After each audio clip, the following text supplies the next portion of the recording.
You know, if inefficiency means that there's a little bit of lost value, and I think there's gross inefficiencies in the economy, not just unsustainability. And I reckon a cap and trade system would massively increase the level of efficiency. All of a sudden, water would be properly or appropriately priced. We wouldn't waste the stuff anymore, or not very much of it. So we'd get the maximum value from our water. If you want to pay a decent price, or want to get access to it, you've got to pay a decent price for it. And to be able to afford to pay a decent price, you've got to be producing something with that water that's of high value that, once it's sold in the marketplace, gets a high price. What if the farm needs water to drink? Again, that's a distribution issue. Now, it doesn't mean that so if we had a cap and trade system on water, it doesn't mean that you and I would have to be involved in the auctioning process. Presumably, SA Water would be involved as well, or something like that. So someone on our behalf would be doing this and selling us. Now, if it happens that they have to pay a lot for the water permits and the price of water goes up a lot, again, and some people find it difficult to afford, that's a distribution issue. We should be redistributing income to people to make sure that they can afford it. Or we could just tweak the system a bit and say everyone can have so much at a lowish price. So we might say, we'll cap the system at so much, but 20% of it is absolutely essential to householders. We'll give it to them, and we'll only auction the permits off for the other 80%, and we'll sell the rest at a lower price.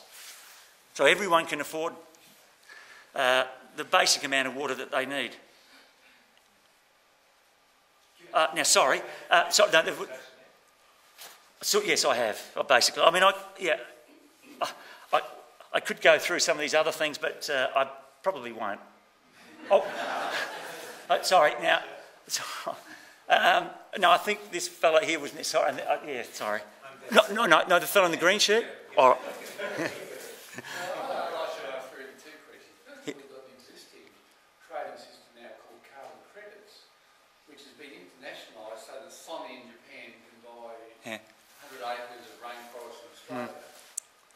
There's that one, that's going to impinge against the cap and trade.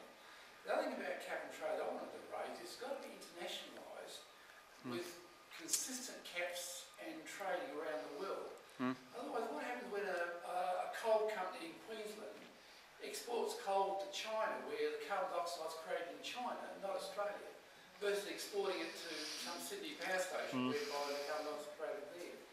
Unless you get into internationalisation of this cap and trade, the Australian companies can buy cap from, say, third world countries and sell it to them cheaply. Yes. So they become nothing. Remember when cap and trade started in Germany about a year and a half ago, they go far, far too many caps, and it just didn't work in Germany at all. Yeah, but if that's too... therefore they haven't... And they withdraw that now, and they're much more... severe? Severe. All right. Is it working better now? It's working much better.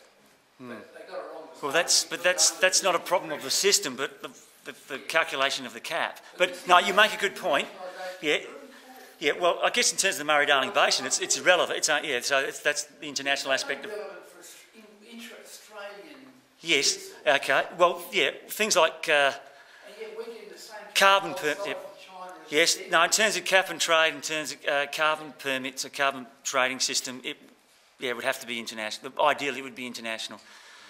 There are other issues related to trade that I could bring up because, all this stuff that I've talked about really is useless unless we do something about the trade issue. The free mobility of capital. Sorry? It's so important because it's absolutely critical, yeah. Yep, no, it's critical. And I could spend another hour talking about that as well. But, now, the question? Just the idea of the Bay of Christmas. It seems to me that your concept that you would make sure that there are enough licences distributed to ensure competition would largely alleviate that. One company's run out on December 24th, but the others... Yeah, but they'd be crazy to do that. And in fact, if they... Well, the other thing is, if it looks like the economy's going to run out of water, then presumably there's going to be massive increase in the demand and restriction of the... So getting to about the end of November, the price of these permits is going to go through the roof, and then all of a sudden, people stop watering their lawns. If somehow the price of permits is rolled into the cost of excessive water, beyond excess water or what have you, and therefore that would be rationed out and make it through the year. But again, it's an issue that worth considering, though. Couldn't you have a staggered quarterly release of like 25% of the allocation? Yeah, I suppose you could. You could say, okay, the cap's based on 12 months, but you can only use so much in the first 3 months, or not necessarily 25%. You could use 50% in the first, but you just couldn't use it all in 1 month. Look, it has to be very dynamic because we can't predict the weather you're talking about. No, I know. Yes, that's right. Well, that's why. We have a very wet summer and a pretty dry winter. It's unexpected. Yes. Yeah. Sorry. Yeah.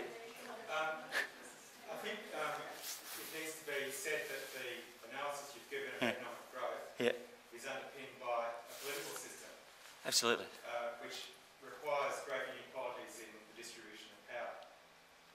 And one of the problems that we're facing in reaching beyond sustainability is that I think we're entering into a phase not of steady state, but of economic catastrophe and downsizing. Completely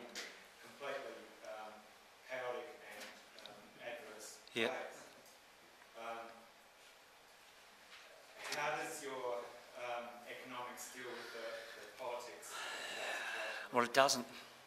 It just provides warning signs. This should be a warning sign that not that really bad things are going to happen in the future if we keep going in the direction that we're headed. That things are already starting to get worse. Now, things haven't completely fallen apart. We haven't got collapse, but our per capita GPI peaked in the mid-70s. Because we've continued to grow the economy and not focused on qualitative improvement, moving these curves out, in fact they may have narrowed, we are becoming worse off. So when the government says, the macroeconomic fundamentals have never been better than ever, and people go, well, I don't really feel like my life is any better, is it my problem? Is there something wrong with me? The GPI is saying, no, there's nothing wrong with you. This is what the government's telling you. Everything's getting better, and this is what the genuine progress indicator is telling us. Now, unless we heed these warning signs and we do something about it, we're headed for collapse. I don't know. I don't know enough about the political process and so on. I'm not a political animal, so to speak. But to me, we either heed these warning signs and we make the adjustment ourselves, or Mother Nature does it for us and everything collapses. The economy, the society collapses and so on. I'm sure if we keep growing the economy, something very nasty is going to happen at some stage in this century. Which, well, it could be in the first part of this century. I'm swamped now. Sorry. Next one. Yeah. Oh, so you and then, sorry, Diane. Yep. Are there any aspects of our current economic structure that you think are a big obstacle to coming to a steady state economy? And I'm thinking here about, I've read a couple of books about green economics that talk about our money. Yeah, the financial system is a bit of a problem. Our economies are just geared to grow. I think in the break I talked about because someone asked about growth and the steady state economy. A lot of people, when I talk about the steady state economy, and in fact I've read about it as well, they say, well, we've already had an experiment with the steady state economy to some extent. It wasn't intentional. It was the 1970s. It was called stagflation. And everyone had a horrible time with that. And I say that a steady state economy is not the same as stagflation, because stagflation is a failed growth economy. So, and a failure of an economy that's geared to grow is very nasty. But I liken a failed growth economy as the equivalent to a plane. In order for a plane to fly, it's got to go forward. And if you slow down something that's supposed to move forward in order to fly, it falls out the sky. I liken the steady state economy to a helicopter. So we've got to move to a completely different economy. So we do need all these structural changes.